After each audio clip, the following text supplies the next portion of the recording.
Hello students, welcome back to my YouTube channel geography group. आज के इस episode में हम डिस्कस करने वाले हैं क्लास 10th एसएसटी सामाजिक विज्ञान की वर्कशीट नंबर 63 यानी कि कार्यपत्रक संख्या 63 के बारे में। आज की इस वर्कशीट में हम पॉलिटिकल साइंस यानी सिविक्स के सेकंड चैप्टर संघवाद से रिलेटेड कुछ क्वेश्चन है वो डिस्कस करने वाले हैं। आज के हमारे सभी क्वेश्चन है very short answer type question रहेंगे। तो चलिए शुरुआत करते हैं आज की इस वर्कशीट की। जैसा कि आप अपनी स्क्रीन के ऊपर देख पा रहे हैं, this is a worksheet number 63 यानी कि कार्यपत्रक संख्या 63 रहेगा। हमारा सब्जेक्ट सामाजिक विज्ञान एसएसटी है, जिसमें हम राजनीतिक विज्ञान के दूसरे चैप्टर संघवाद को समझने की कोशिश करेंगे। आज की दिनांक रहेगी 8 दिसंबर 2020। सबसे पहले हम बात करेंगे कि संघवाद होता क्या है। संघवाद एक प्रकार की शासन व्यवस्था होती है जिसमें सरकार के 2 या 2 से अधिक सत्र या लेवल होते हैं। जैसे हमारे देश में पूरे देश के लिए केंद्रीय सरकार है, राज्यों के लिए राज्य सरकार है, और फिर तीसरे प्रकार की भी सरकार होती है, वो होती है स्थानीय सरकार, जिसको गांवों में पंचायती राज बोला जाता है और शहरों में इसको, बड़े शहरों में नगर निगम और छोटे जो शहर होते हैं वहाँ पर नगर परिषद कहा जाता है। तो हम क्या है, एक संघीय देश है।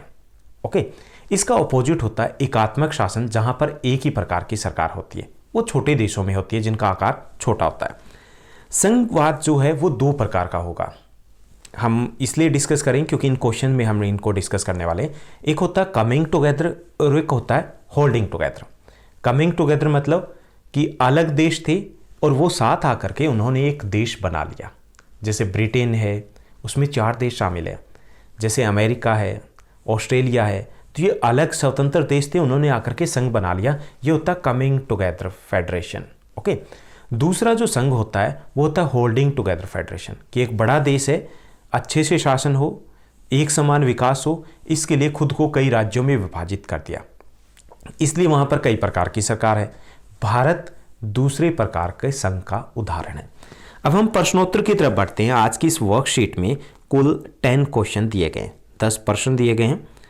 पहला जो प्रश्न दिया गया, सत्ता का विकेंद्रीकरण क्या है। हमें बताना कि सत्ता का विकेंद्रीकरण क्या है। सत्ता के विकेंद्रीकरण का अर्थ होता है शक्तियों का बंटवारा।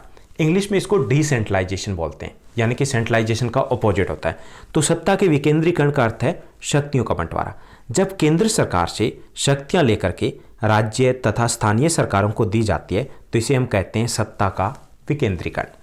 उसके बाद दूसरा जो प्रश्न दिया गया कि संवैधानिक प्रावधानों और प्रक्रियाओं के क्रियान्वयन की देखरेख में कौन महत्वपूर्ण भूमिका निभाता है।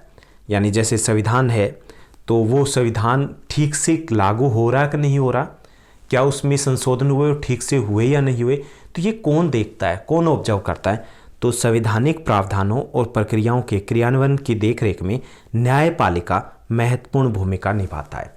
मान लीजिए विधायिका ने कोई कानून बनाया और वो संविधान की मूल भावना के खिलाफ है, तो न्यायपालिका है जो उसकी समीक्षा करता है और उसको रद्द भी कर सकता है। उसके बाद तीसरा जो प्रश्न दिया गया है, तीसरा प्रश्न दिया गया है कि हमारे संविधान के अनुसार अवशिष्ट विषयों पर कानून बनाने की शक्ति किसके पास है। तो ये एक महत्वपूर्ण क्वेश्चन रहेगा हमारा 3 मार्क्स में। हमारे यहाँ पर जो कानून है, जितने भी विषय दिए गए हैं उन पर कानून बनाने के अधिकार को 3 सूचियों में बांटा गया। पहला संघ सूची है, जिस पर कानून केवल और केवल सेंट्रल गवर्नमेंट बनाती है। दूसरी राज्य सूची होती है, जिस पर कानून केवल और केवल राज्य सरकार बना सकती है। तीसरी होती है समवर्ती सूची, जिस पर राज्य और केंद्र सरकार दोनों कानून बना सकते हैं, लेकिन अगर टकराव हो तो केंद्र सरकार का बनाया हुआ कानून ही लागू होगा। एक और सूची है, वो सूची है अवशिष्ट सूची, जिसकी बात करें कि इस पे कानून कौन बनाएगा। अवशिष्ट सूची वो सूची है जो संविधान में तीनों सूचियों में कोई विषय नहीं आता। जैसे हमारा संविधान बन के तैयार हो गया था बहुत पहले, उस वक्त कंप्यूटर तो था ही नहीं, साइबर लॉज कहाँ से आएंगे, तो ऐसे विषय अवशिष्ट सूची में आएंगे और इन पर कानून बनाने का अधिकार है वो केंद्र सरकार के पास है, यानी कि वही कानून बना सकते हैं। उसके बाद चौथा जो प्रश्न दिया गया कि शहरी क्षेत्रों में स्थानीय सरकार के संस्थान का नाम लिखना है हमें। तो शहरी क्षेत्रों में जो स्थानीय सरकार होती है उसको हम बड़े शहरों में नगर निगम कहते हैं और छोटे शहरों में नगर परिषद कहा जाता है। उसके बाद 5वां प्रश्न दिया गया, नेक्स्ट क्वेश्चन, कि हमें स्थानीय सरकारों की आवश्यकता क्यों है। अगर आप एक ही कारण लिखोगे तो भी काफ़ी रहेगा। तो हमें स्थानीय सरकारों की आवश्यकता है बेहतर प्रशासन के लिए, क्योंकि जब स्थानीय स्तर पर शक्तियां दी जाती है वो बेहतर तरीके से काम कर पाते हैं। देश के एक समान विकास के लिए और आम लोगों की सरकार में भागीदारी सुनिश्चित करने के लिए हमें स्थानीय सरकारों की आवश्यकता होती है। उसके बाद 6th क्वेश्चन दिया गया, समवर्ती सूची में उल्लेखित विषयों पर कानून कौन बना सकता है। तो ये हमने बात की थी कि ये तीसरी सूची है। तो समवर्ती सूची में उल्लेखित विषयों पर केंद्र तथा राज्य दोनों सरकार कानून बना सकते हैं, लेकिन विवाद की स्थिति में केंद्र सरकार द्वारा बनाए गए कानून मान्य होंगे। मान लीजिए कि एक कानून बनाया, उसी विषय पे राज्य सरकार ने बना दिया, दोनों में अगर टकराव है, टकराव नहीं है इट्स ओके, लेकिन अगर टकराव है तो केंद्र सरकार द्वारा बनाया गया कानून ही लागू या मान्य होगा। 7th क्वेश्चन दिया गया, रेखांकित वाक्यांश को सही करके वाक्य को फिर से लिखना हमें। तो रेखांकित वाक्यांश दिया गया है कि कार्यपालिका के पास कानून बनाने की शक्ति है। ऐसा होता है? ऐसा नहीं होता। सही रहेगा कि विधायिका के पास कानून बनाने की शक्ति है। विधायिका यानी कि इसमें विधानसभा संसद शामिल है।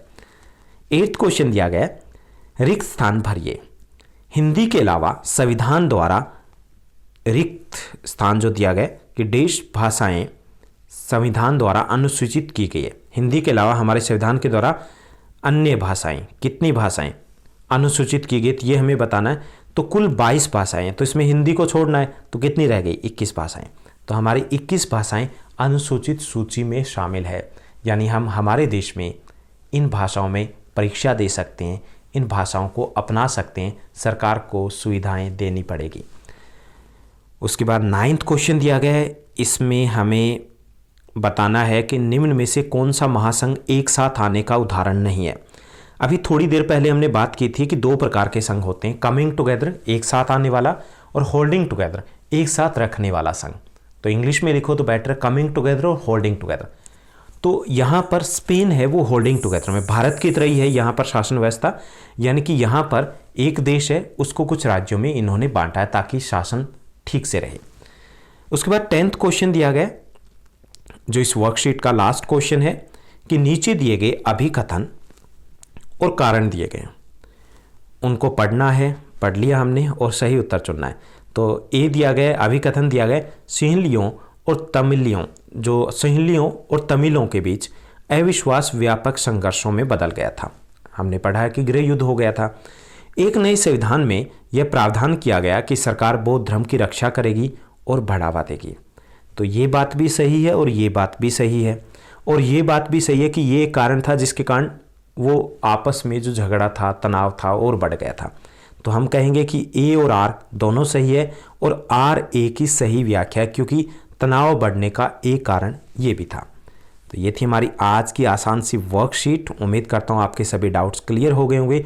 अगर आपको ये वर्कशीट अच्छी लगी तो एक लाइक और शेयर ज़रूर कीजिएगा। Thank you, bye bye, have a nice day.